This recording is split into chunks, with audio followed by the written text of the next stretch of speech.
Hai guys. Halo guys. Jadi kita dari kelompok 14. Sekarang kita Logam kita bakalan cuci tsunami.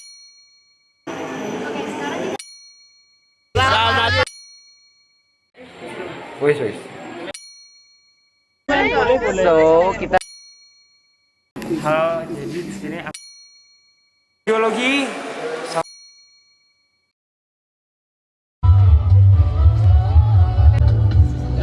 belakang pun tak jadi masalah. Mujarab Tentang tiap malam ku tidur sendiri. kamu tapi aku. Selamat pagi. Hawa.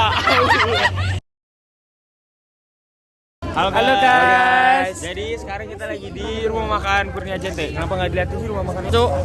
Nah, lanjut. Ini kita lagi stop pertama sebelum lanjut ke Bandung. Kita makan-makan dulu, bersih-bersih dulu, baru kita lanjut ke Bandung guys. Iya benar.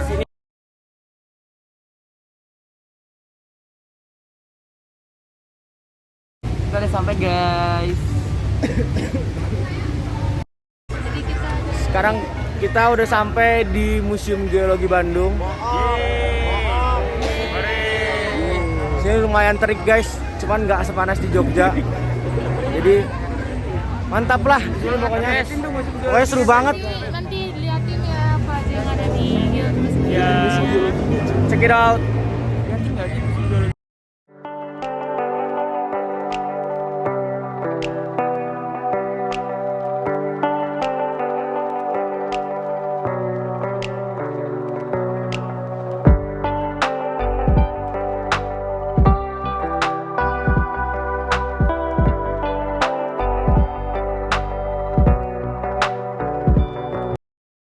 Kita masuk ke pameran sumber daya geologi.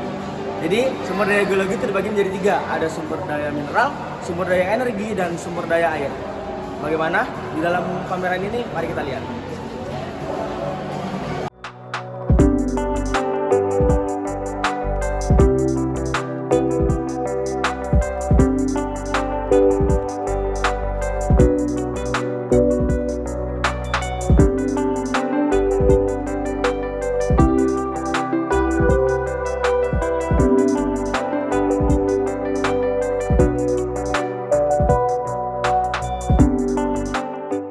Sekarang kita lanjut ke masuk ke mineral. Tadi kan udah batuan, sekarang mineral. Ini banyak banget jenis mineral. Mulai dari golongan natif elemen, sulfida, fosfat, oksida, hidroksida, karbonat, dan seterusnya.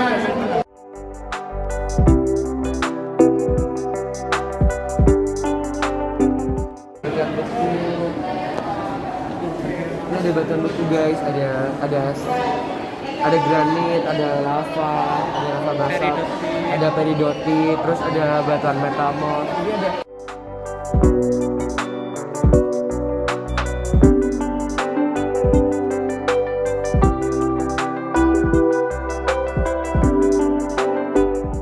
Jadi guys, selanjutnya itu ada tsunami. Ini ada dijelasin proses terjadinya tsunami.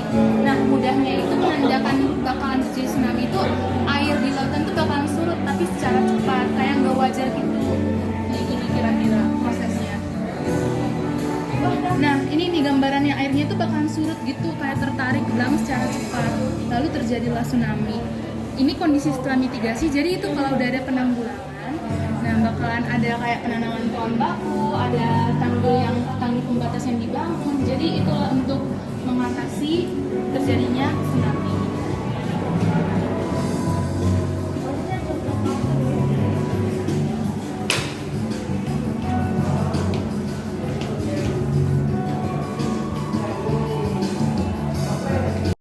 Juga muncul secara tiba-tiba.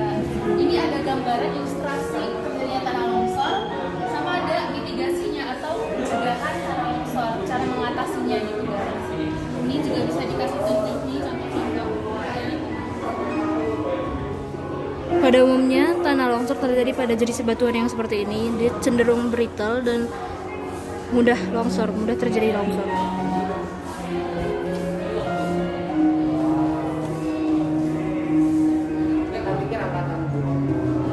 Selanjutnya itu ada letusan gunung api.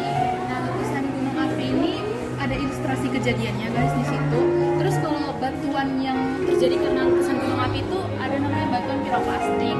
Nah, itu ada kayak tas, es, blok, or bom.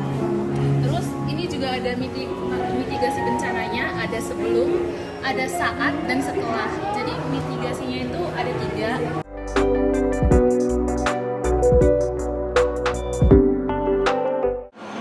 Nah, selanjutnya ada juga banyak jenis fosil yang dapat kita lihat. Contohnya adalah fosil daun, ini fosil kayu. Lalu kita berpindah ke sini, fosil bintang, fosil daun lagi, dan berbagai jenis fauna, vertebrata maupun invertebrata. Kita berpindah ke sebelah sini, kita dapat melihat fosil dari numulid. Banyak sekali jenisnya, mulai dari jenis dan ukuran yang berbeda-beda. Kita bisa lihat ke fosil numulid yang paling besar. Jadi kita bisa bayangkan beberapa juta tahun lalu ada numulid sebesar ini hidup di dunia. Lalu kita berpindah ke fosil vertebrata, yaitu fosil dinosaurus. Salah satu dinosaurus yang penting, karena itu kita sebut sebagai Ichthyosaurus. Begini contoh penampakan fosilnya. Ini kita bisa lihat tulang belakang dan ekornya. Lalu kita bisa berpindah ke Ichthyosaurus yang ini dia, hidup di zaman Jurassic, sebesar ini.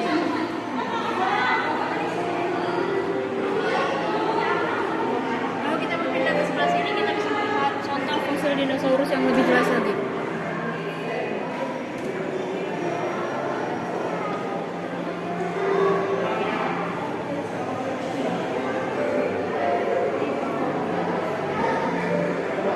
Sekian, terima kasih.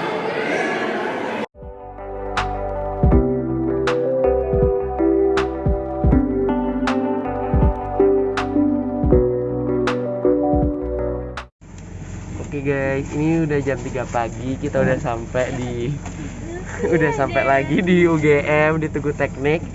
Terima kasih ya udah mau menyimak keseruan kami di Museum Geologi. Bye. Ini udah pada capek semua guys, karena tadi ada kendala sedikit ya tadi di Semarang, bannya bocor.